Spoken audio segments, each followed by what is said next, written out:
Shalom, welcome to the Marat Machpelah, the cave of the Patriarchs in the holy city of Hebron. I'm here at the entranceway to share the continuing sojourn of Rabbi Nachman's teaching that concerns converts so much. Here in Torah 17, I thought it's a very appropriate place to continue our Torah here, because Avraham Avinu was the first convert himself, and he was the first one who guided other people back to a true, complete, simple, one direct relationship with God, with all of the complex theologies and stories that really obfuscate the truth of what we're after is just a straight up relationship with God through our speech, through our actions, through our feelings, through our thoughts. And that's what he starts with here in the seventh paragraph. Hatov hu ganuz ne'elam b'pnimiut machshavtam mocham. That the good, the hidden good in the convert, where is it found? In the inner recesses of their thoughts. Now, this introduces a very interesting idea that all of us think we know our thoughts. We do know our thoughts. But we only know the surface of our thoughts. The thought is much deeper than we realize. It's just like a river. You look at a river. You think you know the river because you see the surface of the river. But some rivers are very deep. And so too are thoughts. And there are thoughts that carry beneath the surface of our thinking. And we don't even know that they're there. And so we have to do the work to get under the water, under the river of our everyday thinking, and get into the really deep places of who we are, what we think, what we feel, what we want. And when we do that, we start to approach that hidden good. And the hidden good is what drives us to Hashem, because Hashem is all good, and all goodness seeks goodness. Goodness can't bear evil. Goodness can't bear being around the opposite of holiness in any sustained way, for sure. So he goes on to tell us, Misham holada, and from those thoughts is the birth of those sparks of goodness into consciousness. And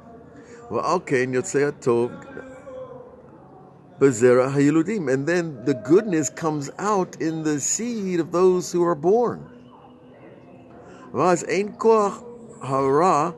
Shel hayiludim litgaber al atov shebetocham. And then what happens is, it's an amazing idea, you have to listen very closely, that the good spark can be under attack from the carrier of that goodness. And so the good spark will come out through his children.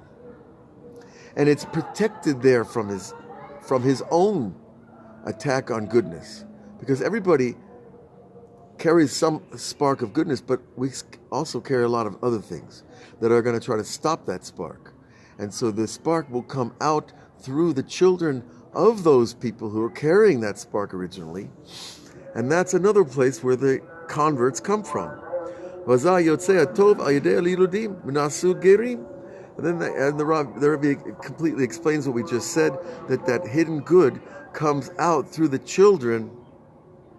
So if you're a convert, or you're thinking of converting, or you know a convert, or whatever level of consciousness you bring to the subject, if you know any converts, look at their parents, because they probably carried some spark of good that needed to come out. וזה בחינת השם יספור ככתוב עמים, and God will count as it is written, like it is written in the nations. What does that mean? It's a strange verse. It comes from Tehillim. Hashem Yispor, God counts as it is written for the nations. Ze Yulad Shem Selah. Ze Yulad Shem Selah. And this one will be born there. Behold. Selah is like the sealing of a statement that's going to be. It's going to happen.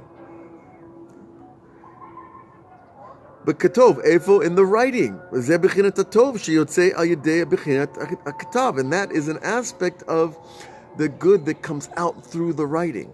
Because remember, when you write something good, Your spark of good goes into the writing, and that comes out in the mind of the reader. And this is the one that is born there. The spark of good is enclosed there. And then the good thoughts, and of course, and children can be born from there. Rashi, and the Rashi says, what does he say? These are the sparks of the Jews that are hidden amidst the nations. I hope you hear how important that is. Why it's so important that we treat each other well. Because we're all connected some way or another. And family is family, right? Can't get around that. And that is the good that is captured over by the not good, or by the imbalance, shall we say. Because not good could be 51% not good and 49% good, but it's still called not good in the language of the rabbis. And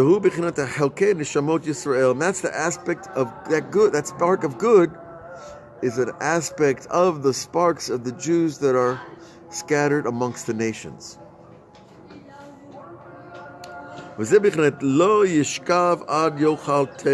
And now we go back to a metaphor we had earlier, where we're told that the hunter will not, or the people will not lie down to rest in the evening until they've eaten their spoils, which is kind of a harsh language, but it's actually a good prophecy, because it's telling you that you're not going to fall asleep before you get the payment, you get the spoils of life or of war or of business or whatever area you're getting your spoils from. It could be a forest, if you know how to trap animals. Okay, so that idea, remember, the teref is those good sparks, and they're hidden in all kinds of places. And when those sparks come back, we already defined earlier in this story, this is the idea of the completeness of the Mizbeach, the complete power of atonement that is established through the collection of souls.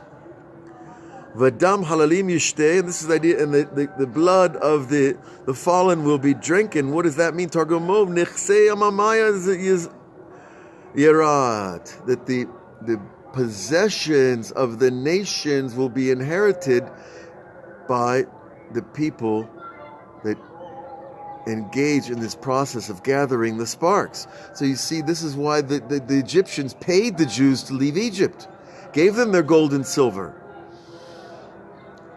They inherited it because they were enslaved for 210 years. They needed a little paycheck.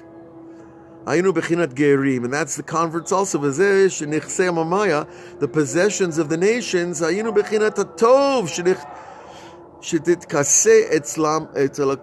Right? And that is those good sparks that are hidden in the nations.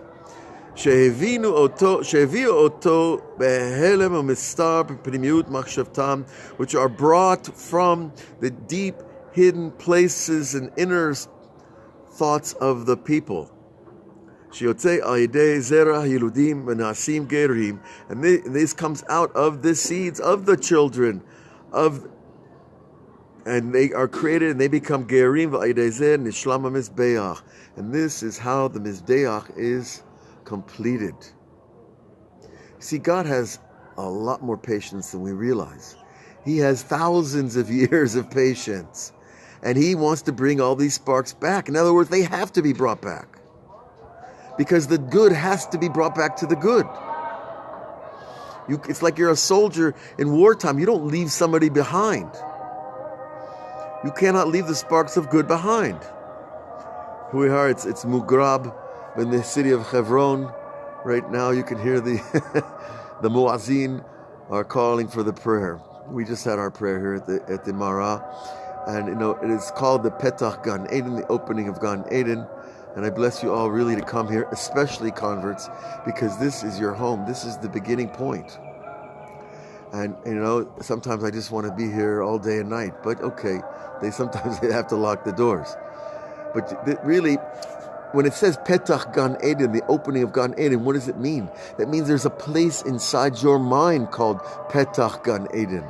There's a place inside your consciousness that is so deep, it goes all the way back into time and space to the beginning of Adam and Eve, because we're all brought from that collective soul. And so the petach here is connected to everyone who's connected there.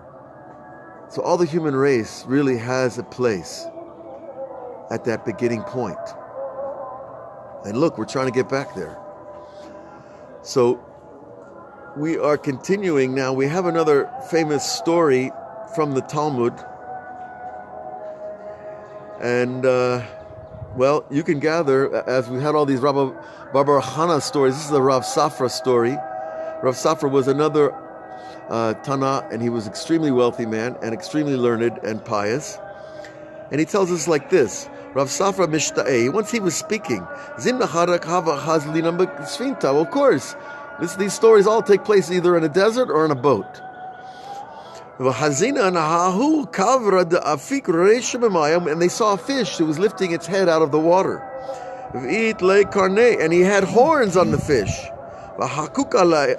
And he happened to see that it was written on the horns of that fish, I am the smallest creature in the sea. But he was small, but he said, but he was only 300 parsas, which is about between 600 to 1,200 miles, depends on which opinion you hold by. That's a very large fish. The Leviathan, and we went, and then he says, I went into the mouth of the Leviathan. So imagine how big the Leviathan, the ancient mythical fish or whale, if you will. He went into his mouth. Ravashi heard Rav Safra talking, telling this tale, and he said, Ahahu Azza de Yamahave. Well, that's a seahorse or a goat. Azza really is like a goat. Like a goat, or it might be called more like a goat than a horse to Ashi. But he said that's a seahorse, the kachisha, right? That is ve'it la karne, and it has has horns, little horns, but on it is written ani kavra kalabayam. I'm the littlest creature in the sea. So we're going to have to go back over this Torah, of course, tomorrow. Understand the image and the metaphor, and then we'll hear Rabbi Nachman's wondrous interpretation in light of all that we've been learning about the converts and the light that is hidden at good light and how it comes about, and the whole process that this Torah has been taking us through. So we'll continue tomorrow, God willing, on Patreon, and I appreciate all your support, and we've had new members signing up here and there, and it's always wonderful to see new people join us for this holy work. So God bless you all. Shavua Tov. Have a good week and a healthy week, and be protected from all things in this world, and look forward to the greatness of the world to come. Coming soon. God bless you all.